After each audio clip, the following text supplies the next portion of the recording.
So let us start the program.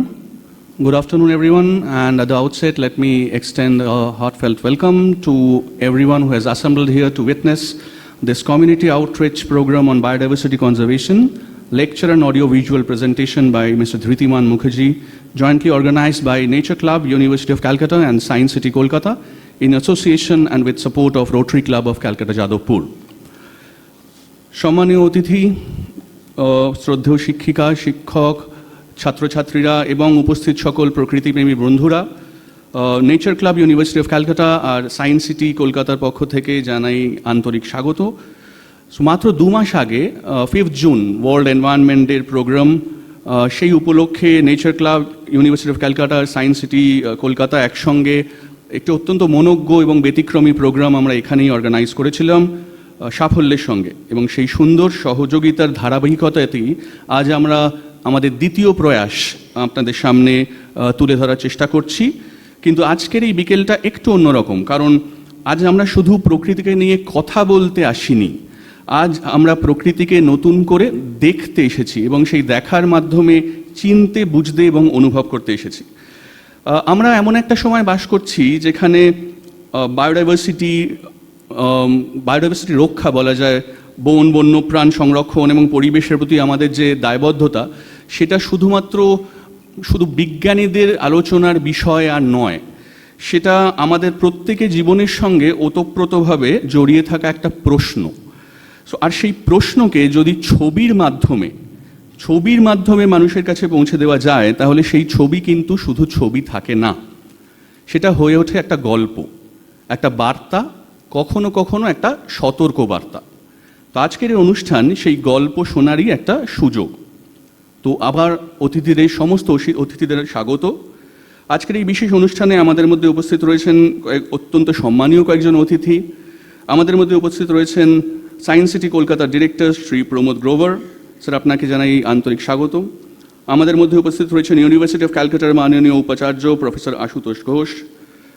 আমাদের মধ্যে উপস্থিত রয়েছেন রোটারি ক্লাব অফ ক্যালকাটা যাদবপুরের মেম্বার পার্টিসিপেন্টস এবং কলকাতার বিভিন্ন স্কুল কলেজের শিক্ষক শিক্ষিকা, স্টুডেন্টস, অন্যান্য পেশার প্রথিতযশা অনেক ব্যক্তি, এবং অবশ্যই আজকের অনুষ্ঠানের মূল বক্তা বিশিষ্ট ওয়াইল্ড লাইফ ফটোগ্রাফার এবং conservationist mister Dhritiman Mukherjee. So ধৃতিমানদা, আপনাকেও জানাই আমাদের আন্তরিক স্বাগত। আপনার লেন্সের চোখে প্রকৃতিকে দেখার জন্য আমরা সবাই অধীর আগ্রহে অপেক্ষা করছি, এবং এই বিষয়ে একটা মজার জিনিস বলার, যে 5 জুনের যে ওয়ার্ল্ড এনভায়রনমেন্টের অনুষ্ঠান, সেই সময় আমরা চেয়েছিলাম ধৃতিমানদাকে, উনি রাজিও ছিলেন, কিন্তু উনি অ্যাকচুয়ালি সত্যি অর্থেই গেছো দাদা, কারণ সেই সময় যখন আমরা ওনাকে চেয়েছি, ওনাকে যখন আমরা কন্ট্যাক্ট করছি, উনি তখন ব্যারেন আইল্যান্ডের ক্রেটারে সেখানে ঘুরে ছবি তুলছেন আগ্নেয়গিরির গহ্বরের। 8 জুন উনি শিমলিপালে মেলানিস্টিক টাইগারের ছবি 5 জুন মেলানিস্টিক টাইগারের ছবি তুলতে ব্যস্ত, তারপরেই উড়ে যাচ্ছেন ব্রাজিলে। তখন ওনার কাছ থেকে আমরা টাইম পেয়েছিলাম যে এই আজকের দিনটা উনি থাকবেন, এবং উনি তখনই বলেছিলেন আমরা রাজি, আমরা যাতে এই দিন অর্গানাইজ করতে পারি এবং we could make this happen. So এবার আমরা আমাদের সম্মানীয় অতিথিদের আনুষ্ঠানিকভাবে স্বাগত সংবর্ধনা জানাবো।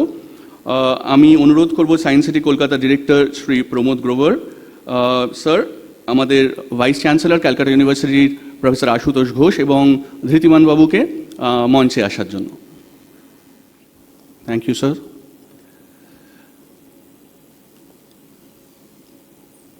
একটা সামান্য টোকেন অফ অ্যাপ্রিসিয়েশনের পালা ওনাদের হাতে তুলে দেওয়ার, এবং rotary Club of Calcutta Jadavpur বহুদিন ধরে যেই স্কুলের সঙ্গে খুব গর্বের সঙ্গে কাজ করে, সেই সন্তোষপুর ঋষি অরবিন্দ বালিকা বিদ্যাপীঠের হেডমিস্ট্রেস এবং অনেক স্টুডেন্টস আছে, আমরা সেই স্টুডেন্টসদের 3 জনকে বলবো 3টে গাছ দিয়ে আমাদের সম্মানীয় অতিথিকে বরণ করতে।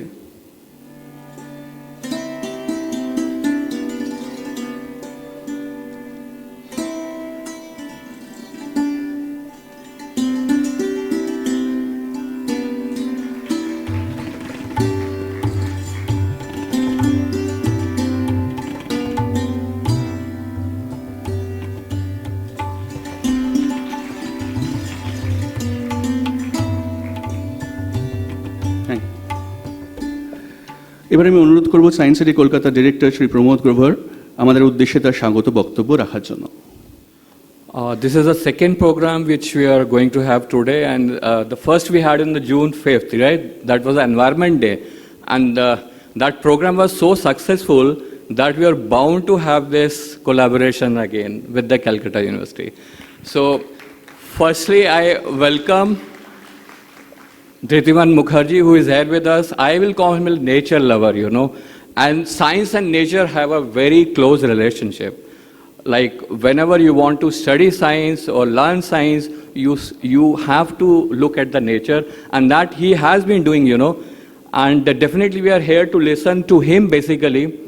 And then I welcome Vice Chancellor Calcutta University here, and the lovely audience, you know, the audience is quite variety. Like what I say, normally you have audience in the students, college students, but here the lovers, the nature lovers, the people who have interest in the photography, I can see from the age.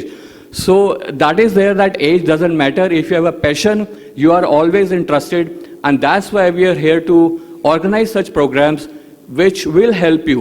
Maybe for students, it may help you in career, because such experience which Mr. Mukherjee will be sharing, that you may not be getting in the books, right? Because photographs you can see, but what was his observation, he must be sharing with you, so that will be a learning experience.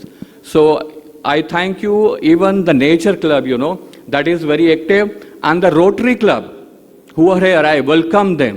It's just a collaborative program, so I welcome all of you, the lovely audience, and I don't want to waste time in my talk because I want to listen to Mr. Mukherjee. Thank you. So thank you so much sir. Nature club এবং science সিটির এই সুন্দর সহযোগিতা ভবিষ্যতে আরও অনেক পরিবেশ সচেতন উদ্যোগের পথ তৈরি করবে, এই আশা রেখে আমি এবার প্রফেসর আশুতোষ ঘোষ, আমাদের ক্যালকাটা ইউনিভার্সিটির মাননীয় ভাইস চ্যান্সেলর, তাকে অনুরোধ করব আমাদের উদ্দেশ্যে কয়েকটা কথা বলার জন্য। Good afternoon. আজকে তো আমার বলার কথা নয়, আমি বলবো না, আজকে বলবেন ধৃতিমান বাবু, আমরা সবাই শুনবো। আমি শুধু একটা দুটো কথা বলে দিই ছাত্রছাত্রী যারা রয়েছে, যে আমরা বিজ্ঞান পড়ছি, আমরা যে কোনো জিনিস পড়ছি, পড়ার সঙ্গে সঙ্গে যদি একটা ছবি থাকে, তুমি দেখবে যে তুমি যেটা পড়েছো ওই ছবিটা কি করে, ওই তোমার লেখাটাকে কানেক্ট করে, তার ফলে তুমি অনেক দিন কিন্তু মনে রাখতে পারবে। কারণ প্রথমে তোমার ছবিটা মাথাতে আসবে, মাথার পিছনে তুমি দেখবে তোমার একটা ছবি চলে এসেছে, এবং তারপরে ওই লেখাটা তোমার মনে পড়বে। সেই জন্য যখনই দেখবে যে কোনো সায়েন্স আমরা করি, আমরা বিজ্ঞান পড়াই, বিজ্ঞান পড়ার সঙ্গে সঙ্গে আমরা একটা ছবি দিয়ে সেটা বোঝানোর চেষ্টা করি, যাতে করে ছবিটা তোমার মনের মধ্যে থেকে যায় এবং লেখাটার সঙ্গে একটা কানেকশন তৈরি হয়। এই জিনিসটা কিন্তু কোনো জিনিস বোঝার জন্য খুব দরকার। কিন্তু আমরা অনেক সময়তে হবে, ধরো তুমি একটা সুন্দরবনের বাঘকে দেখতে চাইছো, সুন্দরবনের বাঘের ছবিটা পাবে কোথায়?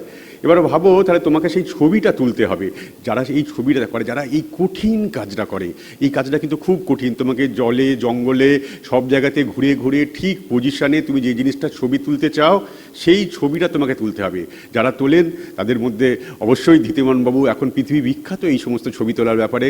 এটা আমাদের সৌভাগ্য যে আমরা ধৃতিমানবাবুকে পেয়েছি, এবং ছবি তোলা ব্যাপারটা কি, কতটা কঠিন, কিভাবে করা হয়, এই জিনিসগুলো আজকে আমিও তোমাদের সঙ্গে বসে শুনবো যে এই কঠিন কাজটা ধৃতিমানবাবু কিভাবে করেন এবং কতটা প্যাশন থাকলে পরে তবে এই কাজটা করা যায়, সেই জিনিসটা আমরা জানবো। এটুকু বলে আমি শেষ করলাম। তোমরা সবাই খুব মন দিয়ে শোনো, দেখবে খুব ভালো লাগবে, খুব এনজয় করবে তোমরা। ধন্যবাদ সকলকে। Thank you so much sir, as always for your ever inspiring words. এবার মূল পর্বে আসা যাক। কথায় আছে যে একটা ছবি হাজার কথার সমান, কারণ একজন প্রকৃত ওয়াইল্ড লাইফ ফটোগ্রাফারের কাছে ছবি শুধু কিছু সুন্দর মুহূর্ত না। একটা ছবি, কারণ আমরা দেখবো পরে যে একটা ছবি আমাদের অ্যাকচুয়ালি থামিয়ে দিতে পারে, একটা ছবি প্রশ্ন রেজ করতে পারে, একটা ছবি আমাদের অস্বস্তিতে ফেলতে পারে, এবং সেই অস্বস্তিতে ফেলা থেকেই কনজারভেশন মেজার্সের জন্ম। তো আজ যার লেন্সের মাধ্যমে আমরা সেই পৃথিবীটাকে দেখতে চলেছি, তিনি বহু বছর ধরে ওয়াইল্ড লাইফ এবং ওয়াইল্ডনেসের অসাধারণ জগৎকে তাঁর ক্যামেরার মাধ্যমে তুলে ধরেছেন। তিনি শুধু একজন ওয়াইল্ড লাইফ ফটোগ্রাফার নন, তিনি প্রকৃতই একজন স্টোরি টেলার। আর তাই আজকের সেশনের নাম nature photography, myth, reality and purpose. So এই টাইটেলটার মধ্যেই লুকিয়ে আছে যে আমরা প্রকৃতির ছবি কেন তুলি, শুধু তার সৌন্দর্য দেখানোর জন্য, নাকি সেই সৌন্দর্যকে রক্ষা করার প্রয়োজনীয়তাটাও মানুষের কাছে পৌঁছে দেওয়ার জন্য। তো এই প্রশ্নগুলোর উত্তর খুঁজতেই আমরা ধৃতিমান মুখার্জির কাছে যাব এখন। ধৃতিমানদা, মঞ্চ আপনার। May I request the director sir and VC sir to kindly take their seat and enjoy the show. ধৃতিমানদার ফর্মাল ইন্ট্রোডাকশনের জন্য ধৃতিমানদার বন্ধু এবং আমাদের ইউনিভার্সিটি অফ ক্যালকাটার নেচার ক্লাবের কনভেনার, এনভায়রনমেন্টাল সায়েন্সের আরেকজন প্রথিতযশা এনভায়রনমেন্টালিস্ট এবং ন্যাচারালিস্ট পুনর্বসু চৌধুরীকে অনুরোধ করছি। Very good afternoon to all. অবশেষে আমরা যেটা করতে পেরেছি এটা আমাদের কাছে একটা বিরাট জায়গা, কারণ ধৃতিমানদাকে কয়েক ঘন্টার জন্য এক জায়গাতে পাওয়া ইট ওয়াজ ডিফিকাল্ট। মানে লাস্ট টাইম যখন কথা হয়েছে তখন আমাকে বললো এক্ষুনি আমি পিঙ্ক ডলফিনের সাথে ডাইভিং করে উঠলাম বলে আমাকে একটা ভিডিও দেখালো, মানে ভিডিও কল করলো, করে আমাকে যারা দেখাচ্ছে আমি আর কিছু বলার নেই। এবং মইনাকে একটু আগেই বলছিল যে যতক্ষণ ধরে মানে যে কবার ওনাকে যখন যোগাযোগ করেছি, মানে most exciting he was in Baron island, তখন ওখানে ভলক্যানিক ইরাপশনের ছবি তোলার জন্য উনি যাচ্ছেন, বলছে কালকে আমাকে ফোনে পাবি না, আমি ব্যারন আইল্যান্ডের কাছাকাছি রয়েছি। তো এমন একজন মানুষকে আমরা পেয়ে really we are very proud. সবাই মিলে একটা বড় করে ক্ল্যাপস ধৃতিমানদার জন্য।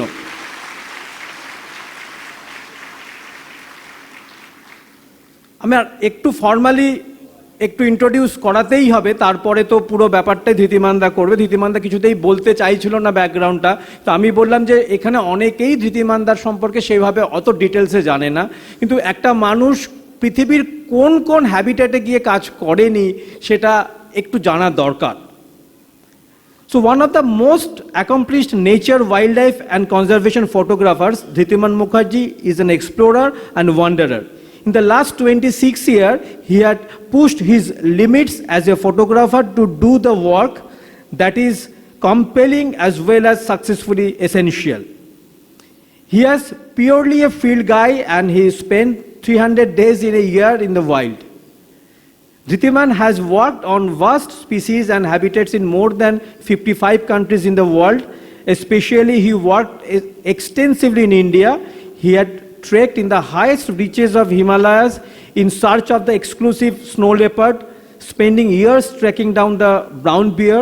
He has climbed an active volcano in Congo and shoot active lava takes and paraglided in Himalayan region for photographing vultures in height. His work has taken him from Arctic to Antarctica to photograph the underwater ice formation and polar life, and to the depths of frozen lake of Baikal in Siberia to photograph the Baikal seal. He has dived in the underwater caves of Mexico, swam through the streams of Brazil to shoot the anaconda and photograph the American crocodile up to close. He has spent months with wet rainforest floors, search for the tiniest creatures and explore deep inside the vertical caves stretch in the world's largest caves in Meghalaya. And he managed to take photographs of the blind fish, it's a very rare species.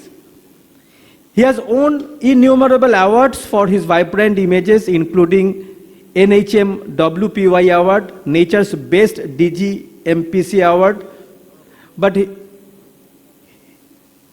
the most important award are the Carl Zeiss Award, the RBS Earth Hero Award, and the Kirloskar Vasundhara Mitra Award.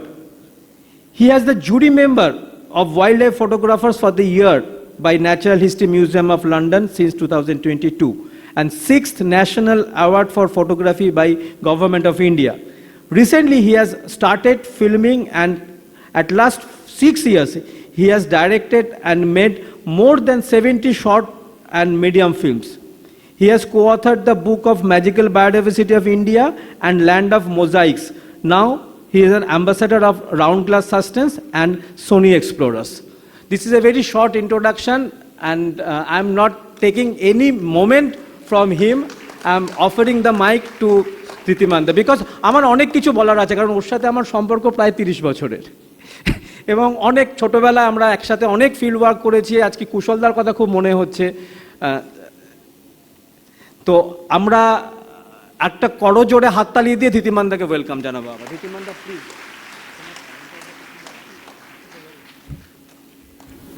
আজকে কিন্তু খুব লম্বা কথা বলার কথা আমার আর কি, মানে হাতে প্রচুর সময় আছে। আমি খুব খুশি যে এখানে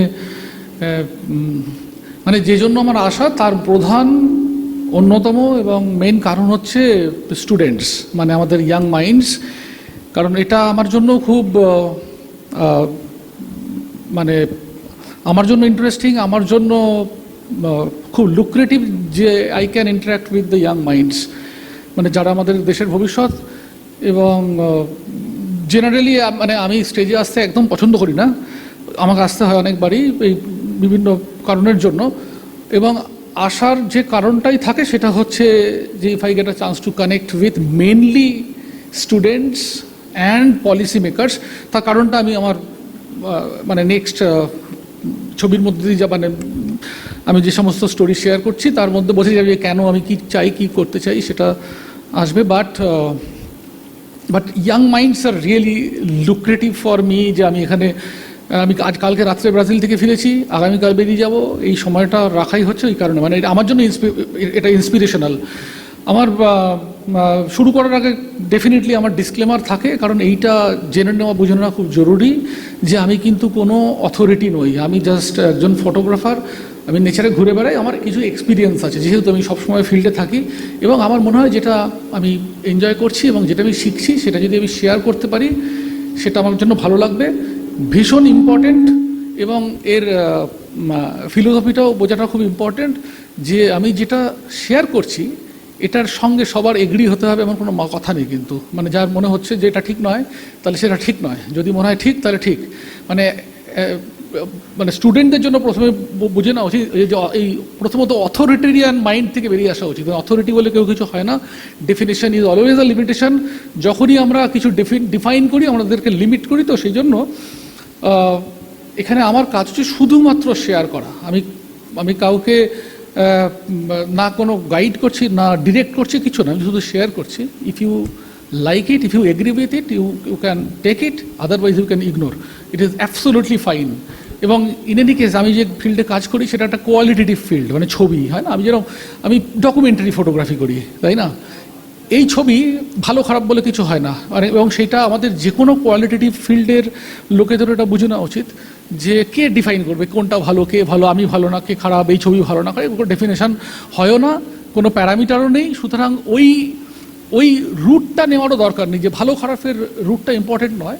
এখানে হচ্ছে যে what new things we are learning, that is important. It is not about good or bad, it is about new, how different it is. Anyway, সেটা আমি পরে এমনিতেও আসছি। বক্তব্য হচ্ছে আমি just I am going to share you some stories, এবং মানে জার্নির মধ্যে দিয়ে আমরা ইন্টারাক্ট করব। এবং absolutely feel free to ask any question to me, any question. পৃথিবীতে স্টুপিড কোয়েশ্চেন বলে কিচ্ছু হয় না, জাস্ট মাথা থেকে বের করে দিই। যখন কোয়েশ্চেন মাথা আসে দ্যাট ইজ আ কোয়েশ্চেন, কোয়েশ্চেনেরও কোনো কোয়ালিটি হয় না, এটাও মনে রাখা দরকার। সুতরাং আমি শুরুতে না মিথ থেকে আসি, তা আমি ধীরে ধীরে ক্লিয়ার হবে, মানে ব্যাপারটা একটু শুরুতে একটুখানি ঘোলাটে মনে হলেও আস্তে আস্তে ব্যাপারটা পরিষ্কার হবে কি বলতে চাইছি। আমি এখন যেটা দেখাচ্ছি সেটা হচ্ছে যে পৃথিবীর সবচেয়ে ডেঞ্জারাস অ্যানিমাল যেটাকে আমরা কনসিডার করি আর কি, যেটা মানে স্পেশালি শার্কস। এটা হচ্ছে একটা বুল শার্কের ছবি, যেটা আমার ফিজিতে ছবিতে তোলা। বুল শার্ককে ধরা হয় সবচেয়ে dangerous Shark in the world.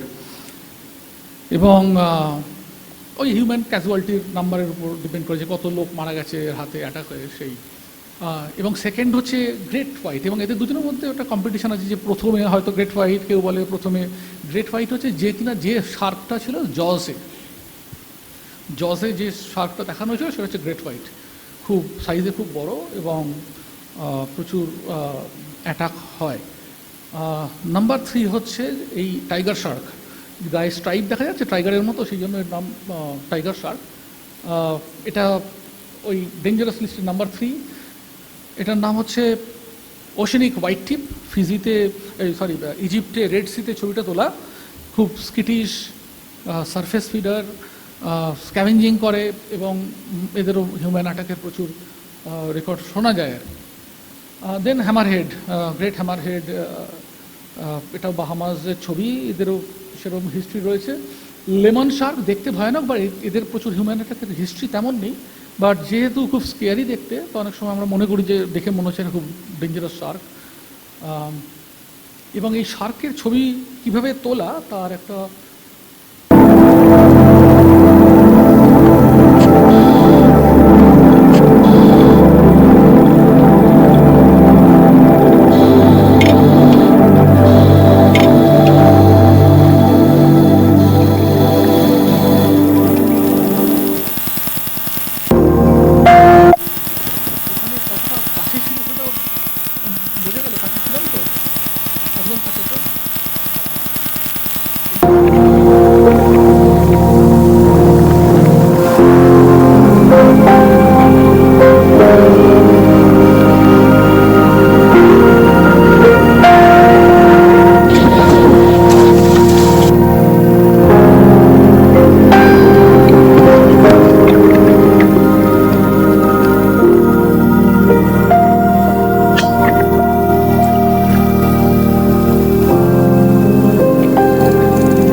তো এটাই বলছিলাম, এইটাই হচ্ছে view, যে যে আমরা এখানে হাত পা দিলাম, কারণ মনে হলো যে এতগুলো ডেঞ্জারাস অ্যানিমেলের সামনে আমি চলে গিয়ে শুরু করলাম, তাহলে একটা হেভি ব্যাপার হলো। কিন্তু হেভি ব্যাপার হলো না, হেভি ব্যাপার এই কারণ হলো না, আমি ওদের সামনে এই কারণে যেতে পেরেছি কারণ দে অ্যালাউড মি, মানে এবং সেটা কেন করেছে, কারণ বেশিরভাগ ক্ষেত্রে আমরা এদের নামে একটা মিথ তৈরি করেছি, এবং ওয়াইল্ড লাইফ ফটোগ্রাফি সম্পর্কে আমাদের যে ধারণা সেটা সবসময় মনে হয় যে একটা সবসময় কেউ একটা পিছনে তাড়া করছে, ধরা করছে, একটা ভয়ঙ্কর কিছু হচ্ছে, একটা থ্রিলিং ব্যাপার। And I hate this word thrilling, সেটা আমি পরে আসবো কেন। বাট এইখানে যে আমি কাছে যেতে পারছি তার রিজন এইটা নয় যে আমি ভীষণ একটা সাহসী মানুষ, তাই না? আমি যেতে পারছি এই কারণে, কারণ কারণ আমি ওদের বিহেভিয়ার জানি, এবং এবং বেশিরভাগ ক্ষেত্রে সিচুয়েশান খুব ফেভারেবল ছিল। আমি এমনিতে ভীতু লোক, এটা হচ্ছে একদম একদম সত্যি কথা, এর মধ্যে কোনো ভান নেই, ভূমিকা নেই। এবং ভীতু লোক বলে আমি প্রিপেয়ার করি, ভীতু লোক বলে আমি জানার চেষ্টা করি যে সে কেমন কী বৃত্তান্ত। জেনারেলি যেটা হয় যে আমরা এই অ্যানিমেলগুলো সম্পর্কে প্রচুর মিথ তৈরি করি। জজে আমরা গ্রেট হোয়াইটকে ভিলেন বানিয়েছি, মবি ডিকে আমরা স্পার্ম হোয়েলকে ভিলেন বানিয়েছি। আমি যে যে অ্যানিমেলগুলো দেখাচ্ছিলাম যার সামনে একদম 6 ইঞ্চি 7 ইঞ্চি 10 ইঞ্চি দূর থেকে আমার ছবি তোলা, তাদেরকে আমরা একটা ভয়ঙ্কর প্রাণী বানিয়েছি। তার কারণ হচ্ছে ব্যাপারটা সেলেবেল হয়, মানে সিনেমা আমি তখনই দেখবো যখন আমি অ্যানাকোন্ডাকে ভয়ঙ্কর বানাতে পারবো। বাট ট্রুথ ইজ আমি হিরো হতে চাই না। এবং আমি যে প্রথমেই যে কথাটা বলেছিলাম সেইটারই এই যে আমি লিখেছি না, Kant make an animal of villain, তো আমি লিখেছি কান্ট, আমি লিখিনি ডোন্ট। দুটোর মধ্যে তফাৎ আছে। যখন ডোন্ট লিখি তখন আমি একটা অথরিটেরিয়ান পজিশন থেকে কথা বলছি যে you don't, and I know this and you don't do this.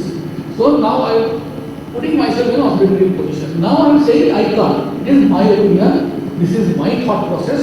আমি মনে করছি এইটা হচ্ছে আশেপাশে এবং সেটা আমি শেয়ার করলাম। Now if you take it, you take it. If you don't take it, don't take it.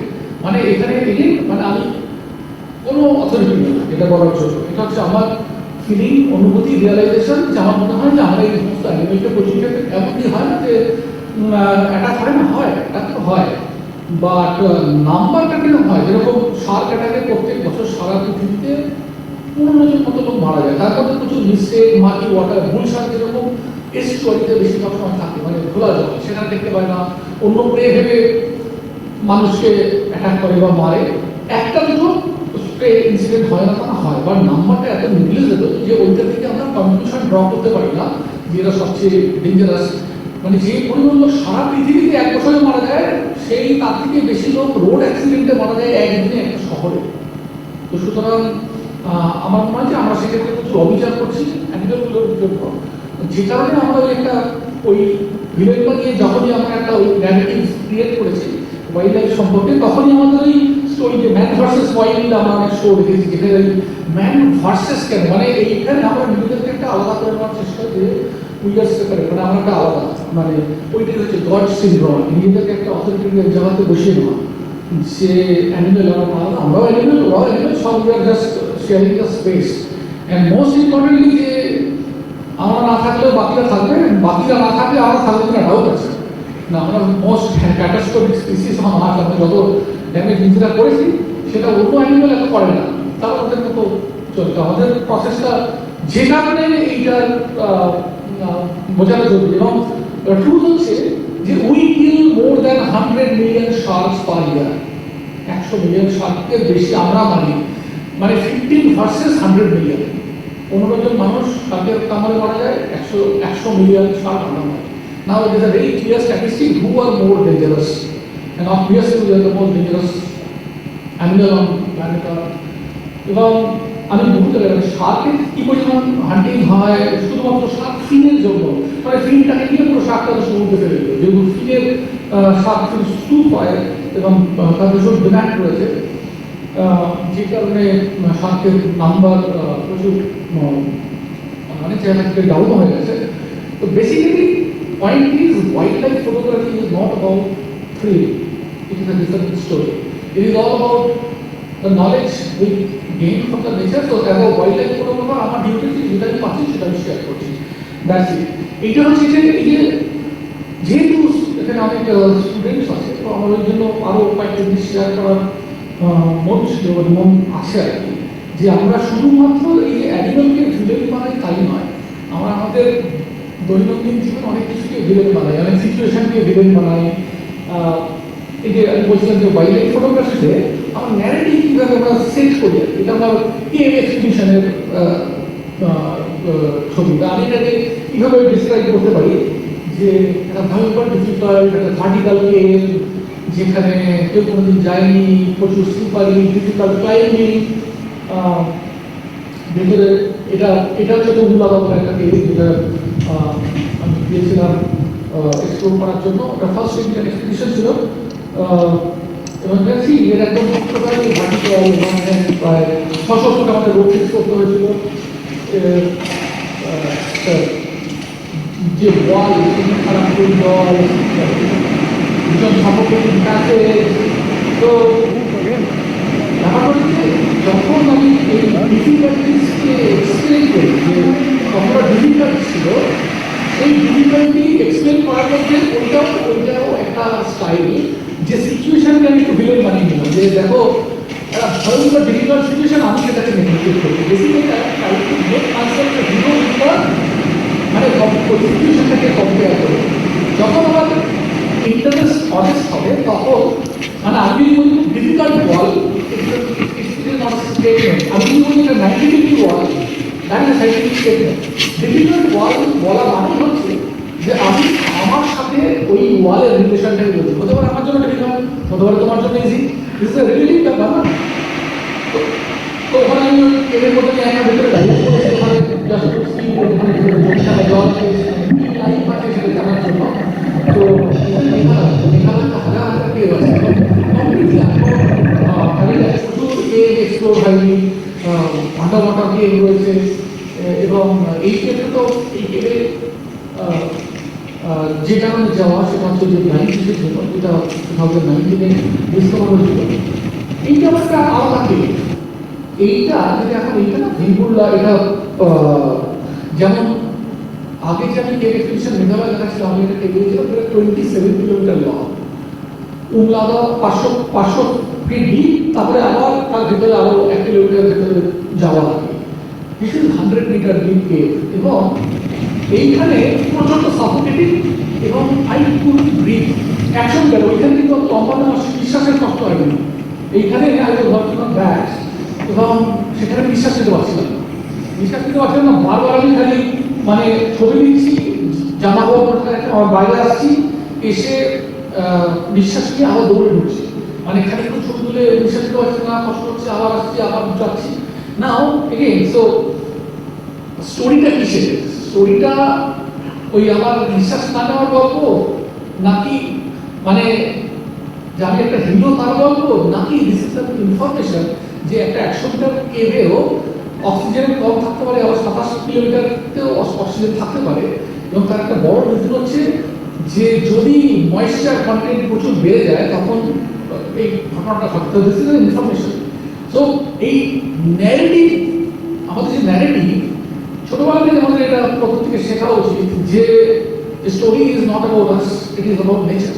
What ever story going to tell, maybe science, maybe যখন আমরা কাজ করি অফিসে, সেখানে আমরা সবসময় বলি আমাদের বাবা এমনি কঠিন কাজ আর কি, মানে কাজটা যদি কঠিন করা হবে তাহলে আমি হিরো হবো।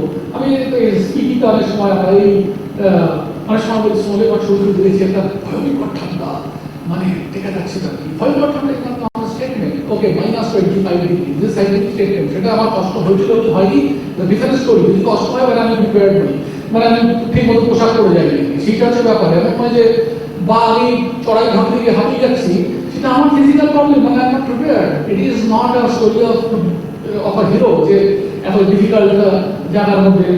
অনেক সময় এটা নারকোল নামের ছবি, যেখানে আমি এরকম গাছে চড়ে উপরে বসে অনেক সময় কাটাতাম, but it is not the story of mind যে আমি এই ডিফিকাল্টিসটা নিয়েছিলাম, এটা তার স্টোরি নয়। সুন্দরবনে আমার যাই হোক, আমার ড্রাইভার আমি তো আমি লিখিত পার্সন যে যার ড্রাইভিংয়ের পারমিশন ছিল, নট পারমিশন। আমি এখানে মানে যে সুন্দরবনের জল সবসময় বাঘ যাতায়াত করছে, কুমির রয়েছে, এবং প্রত্যেকেরই রেকর্ড ভালো নয়। এইটাকেই আমার ওই স্টোরি ন্যারেশনটা এরকম হতে পারে যে সুন্দরবনের মতো জায়গায় দেখো আমি জলে নেমে ওখানে গিয়ে ছবি তুলছি, but that is not the story, but that is not important story. সেটা এগেন যখনই আমি ওইভাবে ন্যারেটিভ ক্রিয়েট করার চেষ্টা করবো, তার মানে হচ্ছে আমি আমার স্টোরি বলছি। কিন্তু আসল গল্প যখন আমি কেভে গেছি, কেভ একটা কমপ্লিটলি আনএক্সপ্লোরড ইকোসিস্টেম, যেখানে প্রবলেমেটিক ফল, মানে যেখানে এমন ধরনের ফল আছে পানি হবে, কেউ ওখানে শেল্টার নেয়, কেউ ওখানে একটা অর্ধেক লাইফ থাকে, অর্ধেক লাইফ বাইরে কাটায়, এবং কেউ আছে যারা তাদের পুরো জীবন ভেতরে কাটায়। এবং ওই ব্লাইন্ড ফি যাদের জন্য গেছিলাম, মানে কেভের আমাদের ইন্ডিয়াতে কেভ ইকোসিস্টেম একদম আনএক্সপ্লোরড, এখানে প্রচুর লাইফ শো, কারণ যেহেতু ওখানে ফটোসিনথেসিস হয় না, লাইট কেভ মানে এখানে লাইট নেই মানে ফটোসিনথেসিস নেই, তার মানে এনার্জি ফ্লো খুব কম, তার মানেই হচ্ছে ওখানে যে অ্যানিমাল বাঁচে তাদের সাইজ কম, আলো ঢোকে না, মানে ব্লাইন্ড ফিশ কেন ব্লাইন্ড, তার মধ্যে আলোই যদি চোখের দরকার নেই, ইভলিউশনে চোখটা আস্তে আস্তে চলে গেছে, কারণ ওদের অন্য সেন্স অ্যাক্টিভ, যে এই যে টেন্টাকেলস রয়েছে, সাথে যে চুলগুলো রয়েছে ওইগুলো দিয়ে ভাইব্রেশন মাপতে পারে, বা অন্যান্য সেন্স খুব স্ট্রং হয়, যেহেতু আলো নেই চোখের দরকার হবে। This is the largest blind fish in the world, discovered in 2019।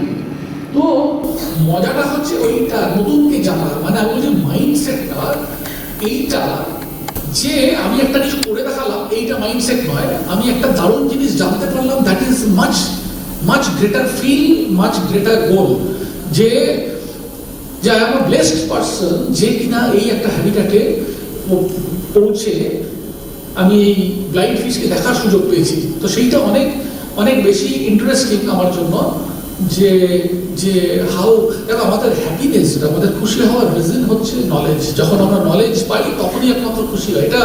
এইটা if you go deeper you will find it, যে knowledge is the only reason of our happiness. তো আসল গোল হচ্ছে যতদিন আমরা বেঁচে আছি উই গ্যাদার নলেজ, এবং আমার কিছু পার্সোনাল থিওরিজ আছে, যে কোনো লোক এটাকে উড়িয়ে দিতে পারে, মানে personal theory in the sense ভীষণ লিনিয়ারলি একটা ফর্ম, মানে খুব ইজিভাবে তৈরি করা, এরকম যে আমরা সার্ভাইভ করতে চাই, তো সার্ভাইভ করার জন্য ফিট হতে হবে, ফিট হতে গেলে কি করতে হবে, বডি বলছে যাও গিয়ে নলেজ নিয়ে এসো, I will give you something which is happiness. তো আমরা যাই করি উই লার্ন সামথিং, আমরা জুতো সেলাই করলেও কিছু শিখি আর কি, সেটা আমি সেটার মধ্যে ঢুকছি না, but whatever we do actually we learn, and that is the best part of life, that we learn, and that is the reason of our happiness. তো এখানে মেইন ব্যাপার হচ্ছে যে আমি গিয়ে এটা দেখতে পাচ্ছি, আমি গিয়ে ওই যেখানে অক্সিজেনের কমি বলছিলাম, এটা সেইখানকার, সেখানে একটা ব্ল্যাক টার্টেল কন্টিনিউয়াসলি মাথাটা ঢুকেছিল, মাথাটা বেরিয়ে পড়ছে না, আমাকে ওয়েট করতে হবে, আমি যখনই ওয়েট করছি আমার ওই নিঃশ্বাসের সমস্যা হচ্ছে। যাই হোক, সামহাও আমি ওয়েট করে মাথাটা বেঁচেছিলাম, এবং পরবর্তীকালে আমি হসপিটালাইজড হয়েছিলাম কেরালায়, ওখান থেকে আমি কেরালা চলে গেছিলাম, গিয়ে আমাকে হসপিটালে ভর্তি হতে হয়েছিল। But that describes my unpreparedness, that is not a great thing actually, যে আমার বোঝা উচিত যে যদি অক্সিজেন না থাকে তাহলে আমাকে প্রিপেয়ার হয়ে যেতে হবে এবং সেটার জন্য যেতে হবে। কিন্তু এটার বেস্ট পার্ট হচ্ছে এইটাই, যে আমি ওখানে টার্টেলকে এক্সপেক্ট করিনি ওই কেভের মধ্যে, সেখানে ব্ল্যাক টার্টেলকে দেখতে পেলাম, প্রচুর ব্যাট ছিল, which was expected, the turtle was not expected, so I was happy to know that new information, that is more important. Narkanda নিয়ে যখন ক্লাইম্ব করে চলছিলাম, আমি নারকন্ডা ভার্ডগুলো ছবি তুলছিলাম, যেটা কিনা ওইখানেই শুধুমাত্র পাওয়া যায়, কোথাও পাওয়া যায় না পৃথিবীর। So I was another lucky person যে কিনা এটা দেখার সুযোগ পেয়েছে। তো ওইখানে এগেন যে narrative is about the bird, again not about me. তো আমি এটাই বলতে চাই যে এই কারণে যে আমরা যদি প্রথম থেকে এই ব্যাপারটা বুঝে যাই, যে আমাদের থেকে এই আমিটাকে যদি চট করে বের করে ফেলতে পারি, আমাদের কাছে ভীষণ একটা beautiful, peaceful and happy world waiting.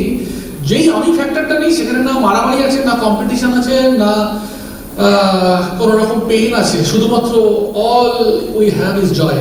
So that is the best part of সুন্দরবনে। যখন আমি গাইড করছি, I get a chance to see this unseen world. এটা যে রাইজোফোরা রুট, সেখানে গোবি ঘুরে বেড়াচ্ছে, এবং এটা যখন হাই টাইডের সময় যখন জলটা আসে, লো টাইডে এই ল্যান্ডটাই এক্সপোজ হয়ে যায়। তখন যখন হাই টাইডের সময় জল আসে, তখন এই রুটের নেটওয়ার্ক একটা মাছেদের নার্সারিতে পরিণত হয়, যে বাচ্চা মাছ হয়ে শেল্টার নেয়।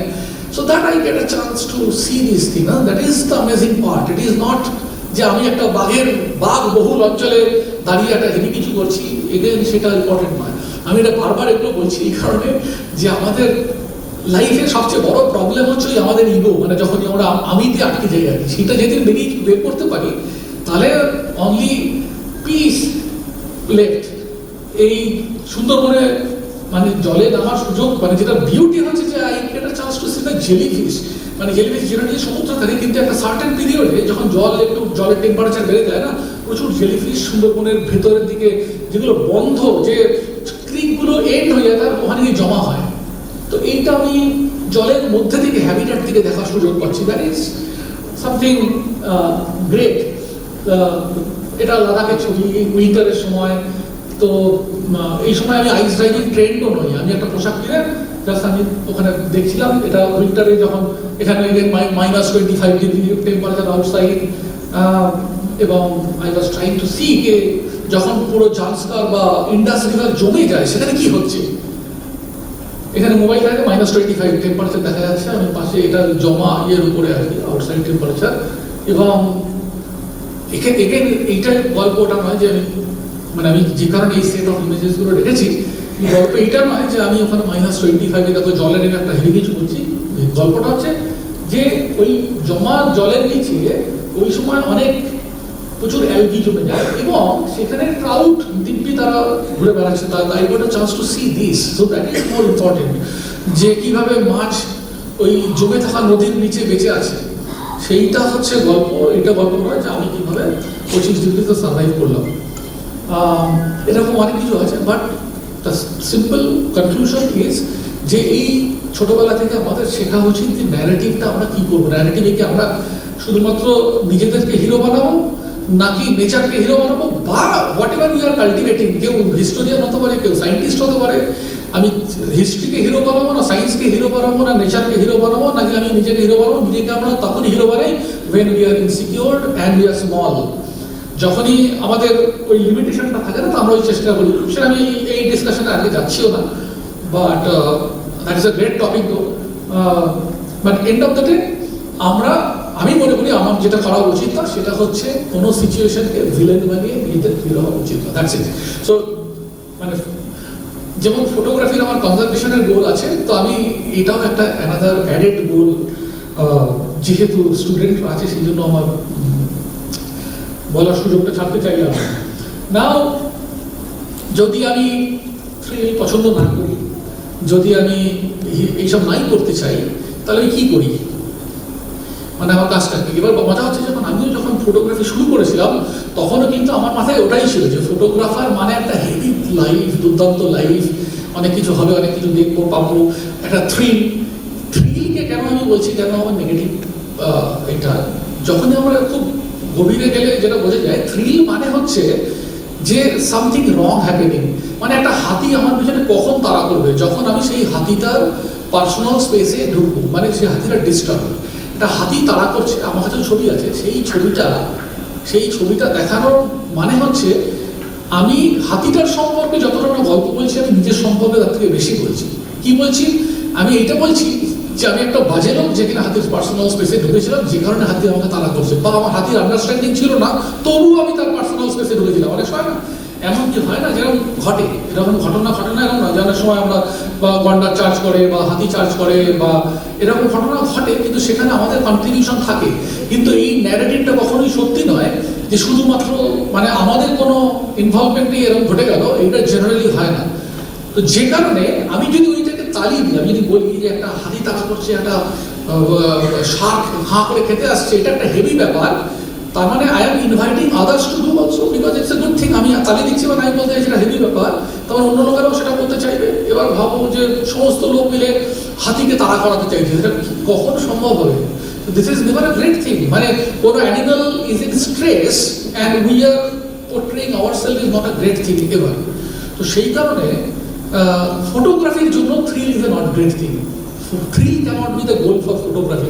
বানি জাম্প করতে পারি আমরা, অনেক কিছু করতে পারি আমরা, স্কাই ডাইভিং করতে পারি, ক্লাইম্ব করতে পারি। If we want thrill, we have ways, but when I do nature photography, thrill is never a goal, কারণ ওইটা আমার মাইন্ডের নেগেটিভিটি তৈরি করবে। বাট হ্যাভিং সেড দ্যাট, এরকম নয় যে আমি যখন বলি যে আমি একজন ফটোগ্রাফার, কনজারভেশনের জন্য ফটোগ্রাফি করি, শুরুতে তা ছিল না। শুরুতে আমারও মনে হয়েছিল যে বা এটা হেভি দারুণ ব্যাপার, আমি তো সেই জন্য করতে চাই। তো একটা গ্রেট লাইফ, যেটা একটা গ্রেট লাইফও বটে, মানে আমি বলতে চাইছি যে আগের যে গোলটা ছিল, সেই ড্রিমটা রিজিম যেটা ছিল আর কি, যেটা কাইন্ড অফ সেটা আমি একটা জাস্ট বানিয়ে রেখেছি যে হাউ ইজ লাইফ।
তো ওইটা ছিল লাইভ, যেটা মনে হয় যে এটা লাইভটা হবে আর খানিকটা তো বডি লাইভ তো ভালো, কোনো সন্দেহ নেই।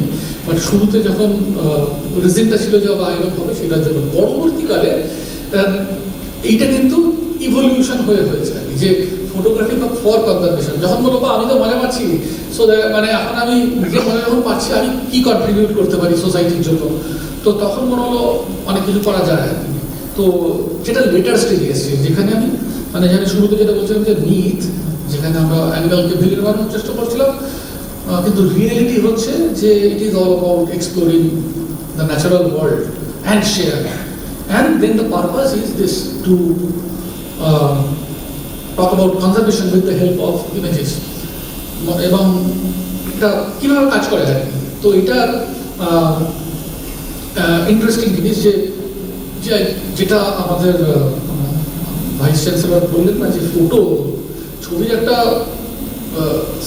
স্ট্রেংথ হচ্ছে যে ইট ক্যান কানেক্ট ইজিলি। মানে এটার জন্য ছবি সারা পৃথিবীর লোক, ছবির জন্য ল্যাঙ্গুয়েজের দরকার হয় না, একটা ছবি পৃথিবীর যে কোনো প্রান্তের লোক দেখেই বুঝে ফেলবে আর কি। And it takes less time, you can see and understand what is happening. So it is faster, it is universal.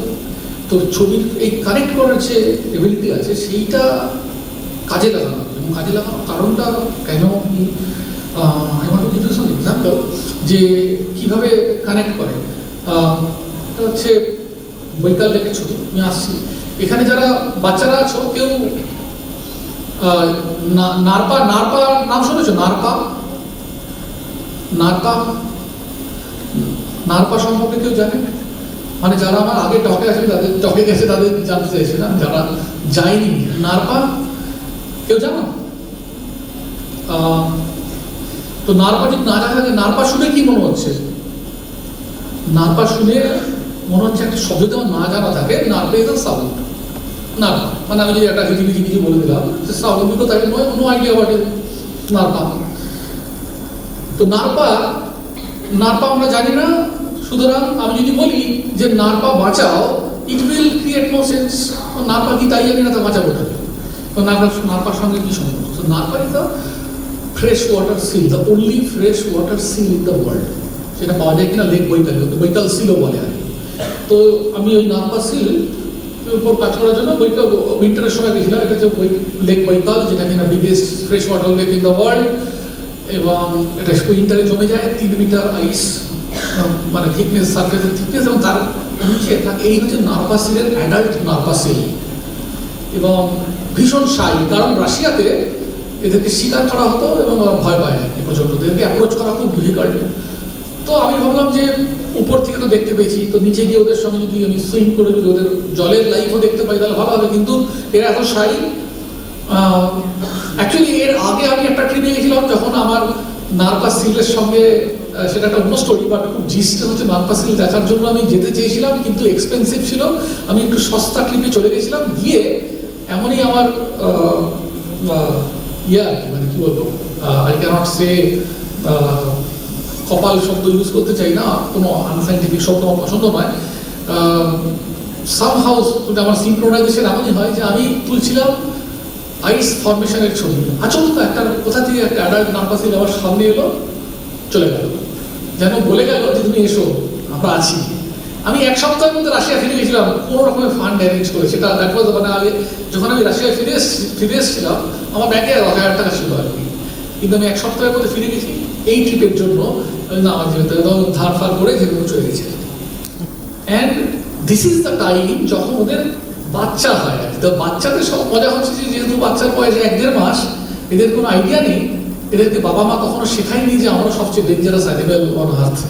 তো এই আমাদেরকে অ্যালাউ করে, এবং এই বাচ্চা যেহেতু অ্যালাউ করে, বাচ্চার এই যে বাসা, মানে যেটা ওই ওদের এন্ট্রি টু দ্য লেক, তো এইখানে ওদের যখন এর মধ্যে দিয়ে ঢুকতো, এখান থেকে নার্পা সিলের বাচ্চা এখান থেকে এন্ট্রি করতো ওদের লাইফ স্প্যানের জন্য। আমিও তখন, আমরাও ওখানে একটা হোল বানিয়ে দিয়েছিলাম, ওর থেকে 20 মিটার দূরে বরফ কেটে, ওটা আমি বরফ দেখা যাচ্ছে যেটা রোগ টোপ বাঁধা আছে, কারণ ওই গর্তটা দিয়ে হারিয়ে যায়, আমি আর বেরোতে পারবো না, খুঁজে পাবো না যদি আমি হারিয়ে ফেলি। তো আমি ওখান থেকে ঘুরে এসে ওই নার্পার বাচ্চার সঙ্গে আন্ডার ওয়াটারের, অ্যাডাল্টের সঙ্গে সময় কাটানো ইম্পসিবল, যেহেতু ওরা সাই, কিন্তু এর সঙ্গে আমি, তারপর I was blessed to spend some time with that baby, এবং লার্ন সামথিং ভেরি ইন্টারেস্টিং। এই যে কালো কালো যেগুলো দেখা যাচ্ছে, ওগুলো কি? ওগুলো হচ্ছে বাবলস, মানে উপরটা আইস রুফ, যেরকম এটা মনে করে এটা জমে আছে, এটা হচ্ছে আমাদের লেকের মাথা, বরফ জমে আছে। এবার আমার সিলিন্ডার থেকে হাওয়া বেরোচ্ছে, হাওয়া কি ওইখানে জমে গেছে আর কি, বাবেল বেরোতে পারছে না, বাবেল বরফের যে কন্টু, ওইগুলো একটা এয়ার বাবেল আটকে আছে। এবং এ কি করছিল? এ তো ম্যামাল, এটা তো নিঃশ্বাস নিতে হবে। এ প্রত্যেকবার ওই নেস্ট, ওই যেখানে ডেনের মুখটা, সেখান দিয়ে মুখটা বার করে নিঃশ্বাস নেয়, আবার ফিরে চলে আসে। কিন্তু যখন এ দেখলো যে ভেতরেই কিছু রিসেন্ট অ্যাভেলেবেল এয়ার বাবেল পাওয়া গেছে, এ আর বাইরেই গেল না। মানে যেহেতু বাচ্চা বলে না, তো আমি কেন স্টুডেন্টদের আমার দরকার, because they are the fastest learner. আর ইয়াং মাইন্ডের মজা, ইয়াং শব্দের মানেটাই হচ্ছে who is very eager to learn.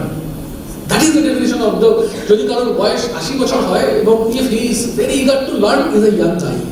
Old is who doesn't want to know anything anymore. Like মনে হয় যে আমার আর ভালো লাগে না, এটাও দেখেছি, আর ওটাও শুনেছি, ওটাও খেয়েছি, ওই রেস্টুরেন্টে গেছি, আর গিয়ে কি করবো, মানে nothing is inspiring us. We are old, we are ready to die. Young, মানে we want to learn.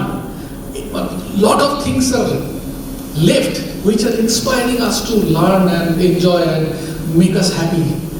তো ইয়াং মাইন্ড, সেই কারণে ইয়াং মাইন্ড হচ্ছে আমার জন্য প্রচন্ড একটা খনি জায়গা। So this is the young mind of nerpa seal. তো অমনি শিখলো, ওখান থেকে নিঃশ্বাস নেওয়া শুরু করলো এবং বাইরেই গেল না। Quick learning. Within 5 minutes, it learned it. It was breathing from the available air which came out from our cylinder. So that's a beautiful thing. And now, এবার আমি সবাইকে জিজ্ঞেস করি, নার্পা কি আর সাউন্ড আছে? নার্পার সাউন্ড নেই। এখন আমি একটুখানি জানি যে একটা ম্যামাল, যেটা কিনা বৈকালে পাওয়া যায়, যার বাচ্চা হয়, যাদেরকে শিকার করা হয়, তারা বরফের নিচেও থাকতে পারে এবং তারা লার্নিংও করে আর কি। তো now if I tell you, think about nerpa, we can, আমি যদি বলি যে নার্পা বাঁচানোর দরকার, যদি আমরা খানিকটা কানেক্টেড হয়ে যাই, এখন বলতে হ্যাঁ ঠিক আছে, এটা দেখতেও ভালো, কি ওটাকে বাঁচানো যেতে পারে। If there is no relation, there is no interest, আমাদের যদি, আমি এরকম আমাদের অ্যানিমাল ওয়ার্ল্ডে, ন্যাচারাল ওয়ার্ল্ডে অসংখ্য অ্যানিমাল আছে, তাদের সম্পর্কে কিছুই জানি না। তা আমরা যতক্ষণ না কানেক্ট করছি, আমাদের সঙ্গে সম্পর্কই তৈরি হয় না। তো সম্পর্কটা তৈরি হবে কি করে? সম্পর্ক তৈরি হয়, the visual communication is the easiest and the strongest way, যে আমরা কমিউনিকেট করে চট করে লোকের সঙ্গে কানেক্ট করতে পারি, এবং কানেক্ট করলেই আমরা তাদের সম্পর্কে ভাবতে পারি। এবং ভাবাটা কেন জরুরি? We have to understand this is not an entertainment hobby or anything. We are talking about our home. This is our home. They are the members, other members of our home, এবং very important members. যদি আমরা আমাদের ঘর সম্পর্কে না জানি, তাহলে আমাদের ঘরের কি চেঞ্জ হচ্ছে, কি আসছে, আমি কি ফেস করতে চলেছি সেটা জানতে পারবো না। So my duty is to connect must with the home. This is the story of home. এবং কানেক্ট করার এটা আমি এটা একটা এক্সাম্পল দিলাম। যদি বলতাম যে টাইগার বাঁচাও, এভরিবডি ক্যান ইম্যাজিন যে একটা টাইগারের মুখ ভেসে আসতো, কারণ আমরা দেখেছি, আমরা জানি। যখনই আমি বললাম না nerpa, that is a sound, that means nothing. Now we have some connection because we got to see something about it. So that is how it works. This is first thing is the emotional connection. যখন আমরা কোনো কিছু দেখলে আমাদের একটা connection তৈরি হয়, সেটা বিভিন্ন লোকের বিভিন্ন রকম তৈরি হয়। ইমোশনালটা হচ্ছে ইজিয়েস্ট, মানে আমি একটা সাধারণ মানুষ, ধরুন তাদের সঙ্গে সায়েন্সের সম্পর্ক নেই, কনজারভেশনের সম্পর্ক নেই, কোনো কিছুর সম্পর্ক নেই, তারা এরকম মানে এটা ওই কানেকশনের আমি যেটা সিকোয়েন্সের বলছিলাম, যে কানেকশন প্রথমে কানেকশন হয় যেটা ইমোশনাল হতে পারে, তার সঙ্গে যদি অ্যাওয়ারনেস, মানে কানেকশন থেকে অ্যাওয়ারনেস হয়, অ্যাওয়ারনেসের সঙ্গে যদি আমরা রেসপন্সিবিলিটি খানিকটা জোড়ে, সেটা কনসাসনেস হয়ে যেত। আমাদের অ্যাকচুয়ালি কনসাস সিটিজেন তৈরি করাটা main goal, but if not at least award citizen is enough. যখনই আমরা যদি কখনো প্ল্যান করি যে আমার ক্যালকাটা ওয়েটল্যান্ডটাকে বাঁচানো দরকার, যে কিনা কানেক্টেডই নয়, সেটা দরকারই কি হয়? বলতে আমি ওখানে প্রচুর, আমি ওখানে বুঝিয়ে একটা ফ্যাক্টরি বানাতে পারলে প্রচুর ইনফ্লো হবে, 500 কোটি টাকা আসবে। সো আমরা বুঝতে পারবো না যে ওয়েটল্যান্ড থাকাটা বেশি ফায়দা না ফ্যাক্টরি বানানোটা বেশি ফায়দা, কারণ এই ফায়দাটা দেখা যায় না। এটা সবচেয়ে বড় কনজারভেশনের সবচেয়ে বড় প্রবলেম হচ্ছে যে এর ইম্প্যাক্ট পরে আসে। আমি আগুনে আগুন দিলাম, হাতে ছ্যাঁকা লাগছে, হাত সরিয়ে দিলাম। এবার মনে করো আমি আগুনে হাত দিলাম, কিন্তু আমার হাতে ছ্যাঁকা লাগছে না, আমি হাতটা পুড়ছে কিন্তু জানছি না। তো nature, situation of nature is just like that, যে আমাদের ঘর পুড়ছে কিন্তু আমরা জানি না। কারণ কি? আমরা ওই ছ্যাঁকাটা টের পাচ্ছি না, কারণ ওই ছ্যাঁকাটা পরে পাওয়া যায়। তারপর একটা গাছ কাটছে, 10 বছর পরে বোঝা যাবে গাছ কাটার ফল কি, তাই না? তো যে কারণে আমি ওই ডাইরেক্ট যে রিলেশন, যেহেতু ডাইরেক্ট রিলেশন পরে আসে, ওইটা দিয়ে আমি লোককে কিছুতেই কিছু করাতে পারবো না। তো আমি তখন ইনডাইরেক্ট ব্যাপারটা নিলাম, আচ্ছা তোমার এইটা যে আমাদের বেঁচে থাকার জন্য লাগে, এটা ছেড়ে দাও, বেঁচে থাকার জন্য বোঝা যাচ্ছে না। তুমি দেখো যে কত সুন্দর, দেখো মার বাচ্চা কি সুন্দর দেখতে আর কি, তোর বাচ্চা ভালো দেখতে, তাহলে ঠিক আছে, এরা থাকুক। দিস ইজ ইনডাইরেক্ট কানেকশন, মানে ইমোশনালি লোককে প্রিপেয়ার করছি যে দেখো এরা কি সুন্দর মাথায় পালাস cat Lagake mother and cup, মানে হচ্ছে একটা ইমোশনাল কানেকশন তৈরি হয় না। ওয়ালা অস্ট্রেলিয়াতে বাচ্চার সঙ্গে দেখে লোকের মনে হবে আমার থাকলে না থাকলে, হোক বা না হোক, অ্যাটলিস্ট দেখে আমার ভালো লাগছে। So that is like the emotional connection. So first we can create an emotional connection, then awareness happens. যখন তার সঙ্গে যদি রেসপন্সিবিলিটি জুড়ে যায়, কনসাসনেস এসে যাবে। সো সেটা মেইন গোল। তো আমাদের ফার্স্ট এটাই বলছি, ইমোশনাল কানেকশন হয় না, যে ধরনের এই মানে ইমেজের অনেক ধরনের ক্যাটাগরি আছে। একটা ফ্রগ দেখলে তো সবসময় ক্রিপি, বাজে, একটা ঘেন্না লাগা টাইপের একটা ব্যাপার। How we can make it interesting, যেটা দেখে মনে হয় বা একটা সুন্দর তো দেখতে বা ইন্টারেস্টিং দেখতে লাগছে। তো যে কোনো একটা কম্পারেন্ট, এটা মেক্সিকোতে মাছ হান্টিং করছে কিভাবে। So this are easily connecting image, দেখে একটা some way we feel something, giant water,